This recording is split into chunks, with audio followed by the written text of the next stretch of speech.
तो दोस्तों, आज हम बात करने वाले हैं बनी ग्रासलैंड के बारे में। दोस्तों, आपको याद होगा, इंडिया ने नामीबिया से 2022-23 में कुछ चीते रीइंट्रोड्यूस किए थे और ये मध्य प्रदेश के दो साइट कूनो नेशनल पार्क और Gandhi Sagar wild life sanctuary में रीइंट्रोड्यूस हुए थे। अब थर्ड साइट बनी ग्रासलैंड में भारत सरकार चीता को रीइंट्रोड्यूस करने जा रही है।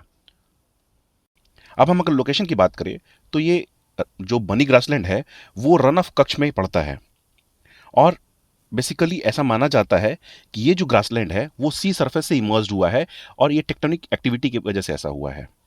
उसके बाद अगर हम इसके क्लाइमेट की बात करें तो यहाँ बहुत ही कम बारिश होती है, इसलिए इसका वेजिटेशन भी काफ़ी लो है।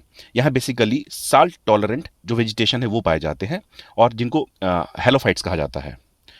यहाँ एक स्पेशलिटी है कि यहाँ रात को एक लाइट देखने को मिलता है जिसे वहाँ के लोग ऐसा मानते हैं कि ये भूतों का लाइट है, घोस्ट लाइट है, और उनके लोकल लैंग्वेज में इसे चीर बाती कहते हैं। यहाँ जो बेसिकली स्पीसीज पाए जाते हैं वो बनी बफेलो है, कंकरेज कैटल हैं, इंडियन विल्ड ऐश हैं, कैमल्स हैं, हॉर्स हैं और अन्य तरह के जीव भी पाए जाएंगे यहाँ। उसके बाद अगर कम्युनिटी की बात करें तो यहाँ एक मालधारी ट्राइबल कम्युनिटी होती है जो बेसिकली हर्डर्स होते हैं, वो गाय भैंसों को चराने का काम करते हैं।